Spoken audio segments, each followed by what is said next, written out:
کہ جس کو لفظوں ہی میں بیان کیا جائے تو اس کا ابلاغ ہوتا ہے،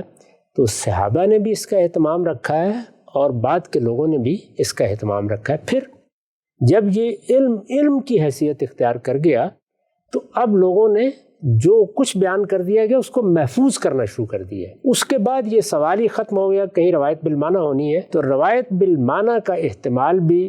صحابہ کے زمانے میں تھا، تابعین کے زمانے میں تھا، زیادہ سے زیادہ تبع تابعین کے زمانے میں۔ چونکہ دوسرا پہلو بھی ملحوظ رہا ہے، بلکہ بعض ائمہ تو اس بات پر اصرار کرتے رہے ہیں کہ ہم اسی روایت کو ترجیح دیں گے جو باللفظ ہوگی۔ امام مالک کی موطا کا جن لوگوں نے دقت نظر کے ساتھ مطالعہ کیا ہے وہ اندازہ کر سکتے ہیں کہ اگر ایک ہی بات مختلف روایتوں میں آئی ہے، مختلف طریقوں سے آئی ہے، تو وہ انتخاب میں اس چیز کا لحاظ رکھتے ہیں کہ اس میں رسالت مآب صلی اللہ علیہ وسلم یا صحابہ کی زبان محفوظ رہے۔ اچھا، باللفظ چیزوں کو قبول کرتے ہیں۔ دعاؤں میں تو یہ بہت ہوتا ہے، یعنی اس میں روایت کرنے والے پوری کوشش کرتے ہیں کہ رسول اللہ صلی اللہ علیہ وسلم پوری کوشش کرتے ہیں کہ رسول اللہ صلی اللہ علیہ وسلم کی زبان، آپ کے الفاظ کو اسی طرح سے منتقل کیا جائے، اس لیے کہ اس میں اصل چیز الفاظ کا دربستی ہے، ان کا حسن کیا ہے۔ اپنے مدعا کو ادا کرنے کے لیے خدا کے آخری پیغمبر نے الفاظ کا کس طرح کا انتخاب جوامع کیا الکلم ہے۔ بھی ہیں۔ رسول اللہ صلی اللہ علیہ وسلم نے اپنے بارے میں یہ فرمایا کہ مجھے جوامع الکلم دیے گئے ہیں، یعنی بات کو بڑی جامعیت سے کہنے کی صلاحیت دی گئی ہے۔ اس کی شہادتیں ہمیں روایتوں میں ملتی بھی ہیں، ایک جملہ ہوگا، دو لفظ ہوں گے، ان میں ایک جہان معنی پوشیدہ ہوتا ہے، اور رسالت مآب صلی اللہ علیہ وسلم ایک بہت بڑی بات انہی 2-3 لفظوں میں بیان فرما دیتے ہیں۔ لیکن نبی صلی اللہ علیہ وسلم اور آپ کے صحابہ کی زبان اس کے باوجود اس میں اتنی محفوظ ضرور رہی ہے کہ اسے ایک صاحب ذوق بہت حد تک دوسری چیزوں سے الگ پہچان سکتا ہے۔ اس کا عام تجربہ ہوا ہوگا، اگر کوئی شخص زبان کا اچھا ذوق رکھتا ہے، اس نے زندگی بھر ادب کا مطالعہ کیا ہے،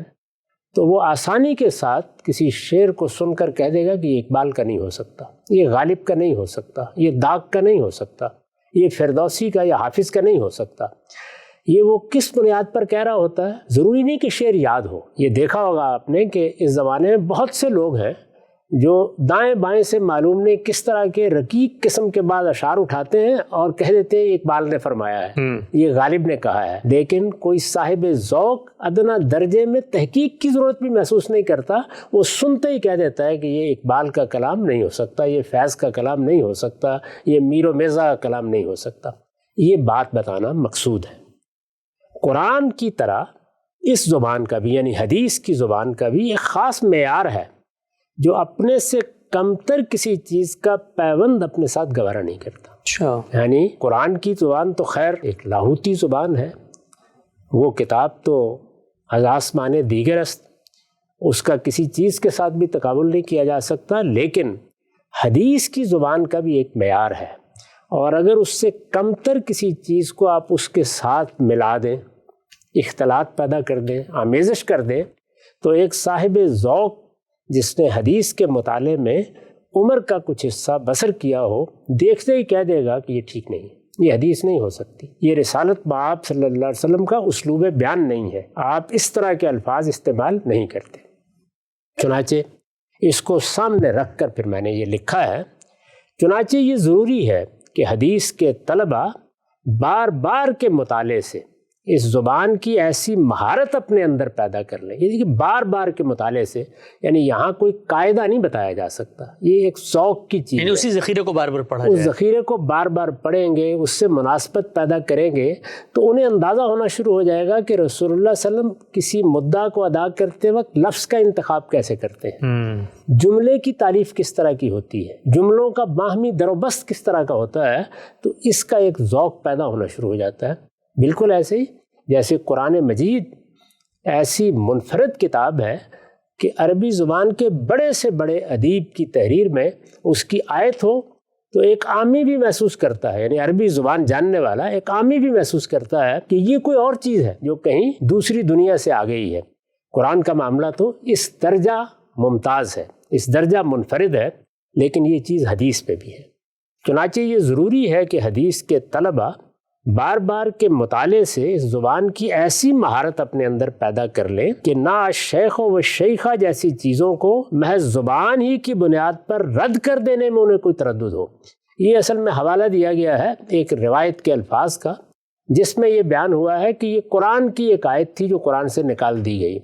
اس کی زبان اتنی رقیق ہے کہ کوئی صاحب ذوق اسے حدیث باور کرنے میں بھی تامل کرے گا۔ اچھا، کجا یہ کہ اس کو قرآن مان لے یا اس کے بارے میں یہ تسلیم کر لے کہ یہ ایک آیت تھی جو قرآن مجید میں نازل ہوئی اور نکال دی گئی۔ اس پر کوئی شخص اگر بحث دیکھنا چاہے تو وہ استاذ امام امین احسن اصلاحی کی تفسیر میں سورہ نور میں جہاں یہ مسئلہ زیر بحث آیا ہے دیکھ لیں۔ یعنی سورہ نور کی بالکل ابتدا میں رجم کی سزا اور زنا کی سزا کے موضوعات زیر بحث ہیں، وہاں اس پر بھی انہوں نے بحث فرمائی ہے، اس کو دیکھ سکتا ہے۔ یہاں ظاہر ہے کہ اس کی تفصیل کرنا مقصود نہیں ہے۔ مدعا یہ ہے کہ اگر کسی آدمی نے یہ مہارت پیدا کر لی ہو، یہ ذوق پیدا کر لیا ہو، اچھی طرح سمجھ گیا ہو کہ قرآن کی زبان کیا ہے اور کیا ہو سکتی ہے اور حدیث کی زبان کیا اور کیا ہو سکتی ہے، تو اس کو اس حدیث میں جو قرآن کی آیت نقل ہوئی ہے اس کا مدعا کیا ہے، اس کا محل کیا ہے، وہ کیا بیان کر رہی ہے، اس سے کیا قانون نکلتا ہے، وہ دیکھنے کی ضرورت ہی نہیں ہے۔ وہ اس کو دیکھے گا، پڑھتے ہی یہ کہہ دے گا، سنے گا اور سنتے ہی یہ کہہ دے گا کہ یہ قرآن نہیں ہو سکتا۔ قرآن مجید کی زبان میں اس کا پیوند نہیں لگایا جا سکتا۔ قرآن مجید کی زبان جیسی بلند ہے، قرآن مجید کی زبان جیسی فصیح ہے، اس میں الفاظ کا جیسا در و بست ہے، اس کے قریب بھی اس کو نہیں رکھا جا سکتا۔ کجا یہ کہ یہ دعویٰ کیا جائے کہ یہ قرآن کی آیت ہے جو اس میں سے نکال دی گئی، اور نہ البکر بالبکر جیسے مشکل اسالیب کو سمجھنے میں وہ کوئی دقت محسوس کریں۔ یعنی میں نے ایک منفی مثال دی ہے کہ ایک روایت ہے جس میں یہ بتایا گیا ہے کہ یہ قرآن کی آیت ہے۔ اگر اچھا ذوق ہوگا تو محض زبان کی بنیاد پر ایک صاحب ذوق یہ کہہ دے گا کہ یہ قرآن کی آیت نہیں ہو سکتی۔ اور دوسری ایک مثبت مثال دی ہے جس میں یہ بیان کیا گیا ہے کہ ایک مشکل تعبیر ہے، اگر آپ عام طریقے سے دیکھیں تو البکر بالبکر میں کیا کہا گیا ہے سمجھنا مشکل ہو جاتا ہے۔ چنانچہ اس کے بارے میں جب آپ مختلف بحثیں پڑھیں گے تو اندازہ ہو جائے گا کہ اس کو سمجھنے میں کیا کیا مشکلات لوگوں کو پیش آئی ہیں۔ تاہم اگر زبان کا ذوق پیدا کر لیا جائے، اس کی مہارت ہم پہنچا لی جائے، تو اس طرح کے مشکل اسالیب بھی پھر آسانی سے حل ہو جاتے ہیں۔ اس کو بھی کوئی شخص اگر دیکھنا چاہے تو اسی کتاب میزان میں جہاں سے میں پڑھ رہا ہوں یہ بحث حدود و تعزیرات پہ موجود ہے۔ اچھا، وہاں میں نے بتایا ہے کہ البکر بالبکر سے کیا مراد ہے۔ یہ اس وجہ سے میں یہاں تفصیل نہیں کر رہا کہ یہ تفصیل فنی مباحث کا تقاضا کرتی ہے جو یہاں ہم نہیں کر سکیں گے۔ لغوی اور نحوی مشکلات کے حل کے لیے بھی یہ مہارت ناگزیر ہے۔ یعنی بعض موقعوں پر لغت کے ایسے مسئلے پیدا ہو جاتے ہیں کہ جس میں عام علم آپ کو فائدہ نہیں دیتا۔ ظاہر ہے کہ نحو، لغت جو کچھ ہے وہ تتبع کے نتیجے میں وجود پذیر ہوتی ہیں۔ جب آپ کسی کلام کو پڑھتے ہیں، اس کلام کو دیکھتے ہیں، صدیوں اس پر کام ہوتا ہے، پھر لغت کی ایک کتاب ترتیب پاتی ہے۔ اس میں اہل عرب نے کس طرح سے اس لفظ کو استعمال کیا، کس کس معنی میں استعمال کیا، اس کا استقصا کیا جاتا ہے۔ نحو میں اسی طرح سے جملوں کی تالیف کو دیکھا جاتا ہے۔ اس سب کے باوجود زبان کو جب اس کی اصل میں رکھا جاتا ہے تو بعض ایسی چیزیں سامنے آ جاتی ہیں جو نہ اہل لغت کی گرفت میں آئی ہوتی ہیں نہ اہل نحو کی گرفت میں آئی ہوتی ہیں۔ چنانچہ اگر کوئی شخص چاہے تو امام فرائی کی اسالیب القرآن، مفردات القرآن، اسی طرح بعض دوسرے جلیل القدر ائمہ کی چیزیں دیکھے تو اندازہ ہوگا کہ جب زبان کی مہارت بہم پہنچا لیتا ہے کوئی شخص تو وہ کس طرح سے لغت اور نحو کی مشکلات کو بھی حل کر لیتا ہے۔ لغوی اور نحوی مشکلات کے حل کے لیے بھی یہ مہارت ناگزیر ہے۔ ان فنون کے ماہرین نے جو کچھ اس باب میں لکھا ہے اس پر آدمی کی نظر عالمانہ ہونی چاہیے۔ عالمانہ یعنی وہ جانتا ہو کہ کیا لکھا ہے، قواعد کیسے بنتے ہیں، نظائر کس طرح سے تلاش کیے جاتے ہیں، اس کے پس منظر میں کن لوگوں کی کاوشیں ہیں، ابتدا کہاں سے ہوئی تھی، کیا مواد میسر آیا تھا، اس کو کیسے ترتیب دیا گیا ہے، پھر اس سے نتیجے کیسے نکالے گئے ہیں۔ اس میں مثال کے طور پر اگر کوئی آدمی سیبوے کتاب کو پڑھتا ہے تو اسے اندازہ ہوگا کہ ابتدا میں اس فن کی حیثیت کیا تھی۔ اسی طرح بعد کے لوگوں میں مغنی لبیب کا مطالعہ کرتا ہے تو وہ یہ سمجھ لے گا کہ ایک بڑا صاحب فن اسی ذخیرے کو کس طرح ایک نئی ترتیب دے دیتا ہے اور کن کن مشکلات کو حل کرنے کے لیے کیسے بے نظیر نظائر فراہم کر دیتا ہے۔ یہ سب چیزیں گویا عالمانہ نظر پیدا کرتی ہیں۔ اس پر آدمی کی نظر عالمانہ ہونی چاہیے۔ زبان کی نزاکتوں اور عربیت کے اسالیب سے واقفیت کے بغیر کوئی شخص بھی حدیث کی مشکلات کو حل نہیں کر سکتا۔ یعنی زبان کیا ہوتی ہے، بات کیسے بیان کی جاتی ہے، اس میں نازک چیزیں کیسے بیان ہوتی ہیں، لطیف چیزیں کیسے بیان ہوتی ہیں، کن کن نزاکتوں کا بیان میں لحاظ رکھا جاتا ہے، یہ ظاہر ہے کہ وہ چیز نہیں ہے کہ میں بیٹھ کر اس کے قواعد ترتیب دے کے آپ کو بتا دوں یا کوئی صاحب علم یا صاحب فن بتا دے۔ اس کے لیے ضروری ہوتا ہے کہ اس زبان کو پڑھا جائے، اس کی اعلیٰ چیزیں نظر میں رہیں، بعد کے زمانوں میں ان اسالیب میں کیا تغیرات ہوئے وہ سامنے رہیں، ہر جگہ آدمی کلام عرب کی مراجعت کرتا رہے، ان کی شاعری، ان کا ادب، ان کے خطبات دیکھتا رہے، اور پھر خود حدیث کی کتابوں میں بڑا ذخیرہ ہے، بار بار اس کی مراجعت کرتا رہے تو وہ اسالیب گرفت میں آنا شروع ہو جاتے ہیں۔ یہاں صرف یہ بتانا مقصود تھا کہ کسی حدیث کا محض ترجمہ کہیں سے آپ پڑھ لیں یا کسی حدیث کو آپ نے تھوڑی بہت جو عربی کی شد بد ہے اس کی بنیاد پر پڑھا اور پھر اس پر حکم لگائیں، یہ کوئی اچھی بات نہیں ہوگی، بلکہ وہ زبان جس میں حدیث ہے اس زبان کا ذوق پیدا کیا جائے، اس میں مہارت بہم پہنچائی جائے، اس میں آج تک جو کام ہوا ہے اس پر آدمی کی اچھی نظر ہو، وہ یہ جانتا ہو کہ اگر کوئی مشکل پیش آئے گی تو مجھے زبان کے کن ذخائر کی طرف رجوع کرنا ہے اور کن ماہرین فن کی مراجعت کرنی ہے۔ یہ سب چیزیں اس کو سمجھنی چاہیے، جاننی چاہیے، ان میں حذاقت کے درجے تک پہنچنے کی صحیح کرنی چاہیے۔ پھر اس کے بعد حدیث کو سمجھنے میں اس کو زیادہ مشکل پیش نہیں آئے گی۔ میں یہ تو نہیں کہتا کہ اس کے بعد بھی کوئی شخص غلطی نہیں کرے گا اور آنے والے اس کی غلطی کی نشاندہی نہیں کریں گے، یہ ہوتا رہے گا۔ انسان جس علم میں بھی مہارت پیدا کرتا ہے اس میں تھوڑا سا چلنے کے بعد اندازہ ہو جاتا ہے کہ فوق کل ذی علم علیم، ہر بڑے سے بڑے عالم سے بھی آگے علم موجود ہوتا ہے، تو اس لیے اس کی کوئی انتہا نہیں ہے، تاہم اس کی صحیح کرنی چاہیے۔ اور یہ خاص طور پر ان لوگوں کو توجہ دلائی گئی ہے کہ جو یہ خیال کرتے ہیں کہ انہوں نے کسی ایک آدھ کتاب کا ترجمہ پکڑا، اس کو سامنے رکھا اور اس کے بعد وہ اس پر گفتگو فرماتے اور ہزار در ہزار چیزوں کی تردید کرنا شروع کر دیتے ہیں،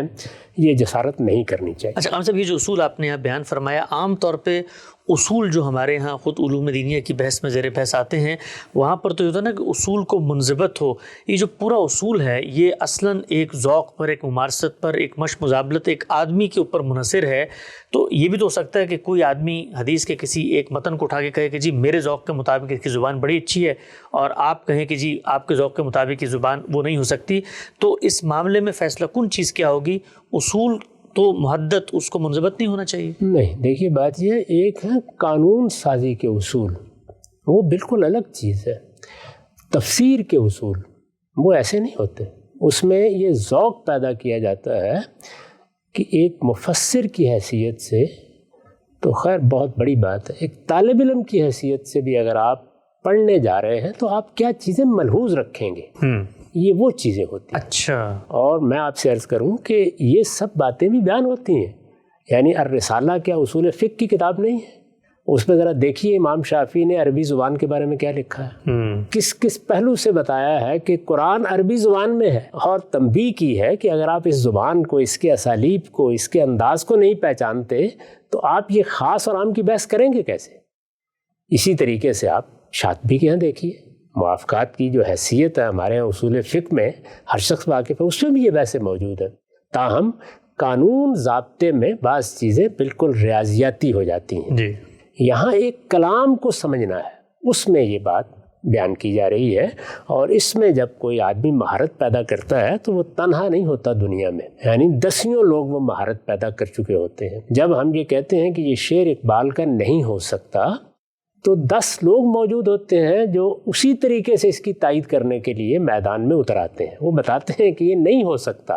یعنی ایک آدمی یہ کہتا ہے کہ میں نے یہ سنا تھا اقبال سے، تو اسے بتایا جاتا ہے کہ نہیں، اقبال کا اسلوب یہ نہیں ہے، غالب کا اسلوب یہ نہیں ہے، میر و مرزا کا اسلوب نہیں ہے. ہر علم اور فن میں وہ لوگ موجود ہوتے ہیں. اس لیے کوئی شخص اس طرح کا اگر دعویٰ کرے گا، اور دعوے ہوتے رہتے ہیں، وہ لوگ میدان میں آتے رہتے ہیں جن کے پاس کسی چیز کا علم نہیں ہوتا اور وہ بڑی بڑی باتیں بیان کر دیتے ہیں، ان کی تردید ہوتی رہتی ہے. دنیا بھر میں جو ذوقی چیزیں ہیں ان کے لیے انضباط کی ضرورت نہیں ہوتی، اتنی ضرورت کافی ہوتی ہے کہ توجہ دلا دی جائے.